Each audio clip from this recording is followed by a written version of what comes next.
Hey everybody, today we are going to be talking about Before the Coffee Gets Cold by Toshikazu Kawaguchi. Before the Coffee Gets Cold is a book that is split into 4 sections in which a character is going to travel in time.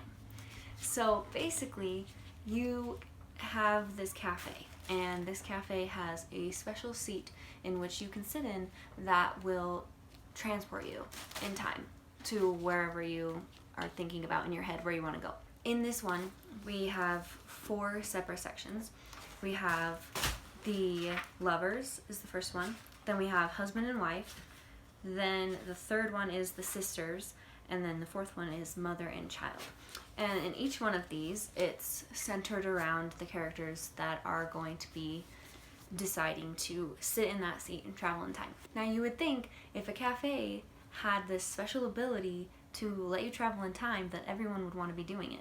And at first that was the case, but then when all of the people trying learned about all the rules, they realized it's really not worth it to them to go back in time because of the rules.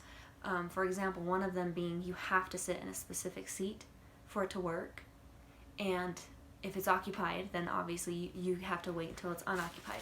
Another one of the rules is that you are only allowed to be traveling back in time for as long as the coffee is warm.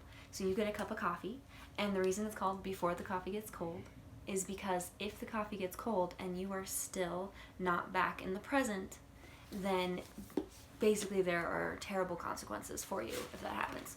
So you have to make sure that you are back into the present time before the coffee is all the way cold.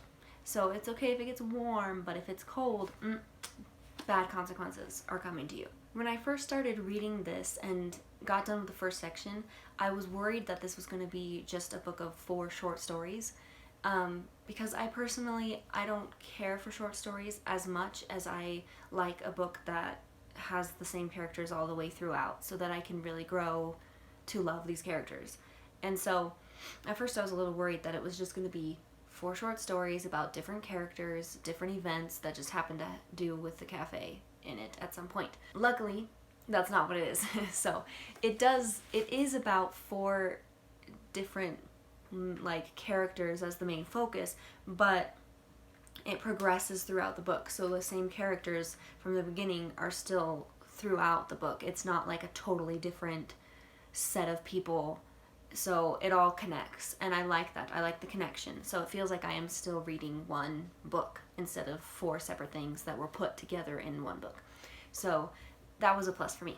Another thing that I really liked about this book is just the idea of it. Just the idea of being able to travel and only have to worry about making sure the coffee doesn't get cold. I thought that was an interesting concept. And I really think the cover is so cute. And the title is so intriguing. And also, this color of blue, I really like. It was just fun reading this. It makes me feel happy when I'm reading a book of that color. So anyway, that has nothing to do with the book itself, but just some plus pointers. After I was done with the book, I did look at a couple of Goodreads reviews just out of curiosity, and somebody had rated it down because of the time travel rules and stuff that made it seem kind of pointless. That didn't bother me because by the time you finish the book, you get a better understanding of why there are those rules and how it can still actually be worth it to go. It just, your reason has to be a good reason, and that's really all it is. Another one of the rules is you can't change anything. You can't change anything by going back. The present has to stay how it is. So that is the main reason why people think it's pointless. So there's a couple more rules, but I'll let you read about those ones. And then one more thing I wanted to share is the writing. So it was translated from Japanese, so that might be why some people are a little put off by the way it's written, because it does seem kind of simple in its writing. It makes it a really easy read though. Like, you can read this in a day, honestly. I mean, I took a couple days to finish it, but you really could finish it in one day if you wanted. It's just really simply written, really easy to read through.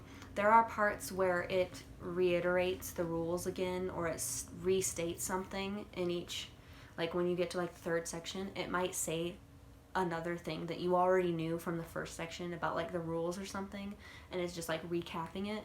So sometimes it's like, okay, we don't need all of that, like we already understand, we don't need you to say that again. That might just be part of the way it was translated, or it might just be because of the fact that it is kind of in sections, and so it kind of wants it to be where if you just read one section randomly you could still understand it.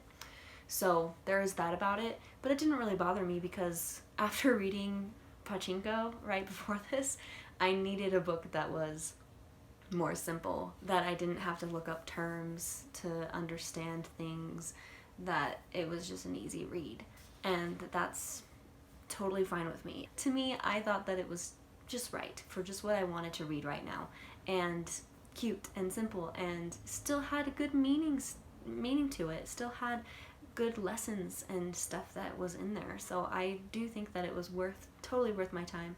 I did very much enjoy it. There is another book after this, I do believe, and so if I can get my hands on the second one, I might do that and read that one as well, since I did like the first ones a lot. So here it is again. Oh, here it is again, Before the Coffee Gets Cold. So check it out if you think it sounds like a good read for you. Again, if you're looking for something that's not going to take too long to read, this one, you'll get through it really quickly, and it's fun. So anyways, thank you so much for watching. I appreciate you, and I'll see you in the next one.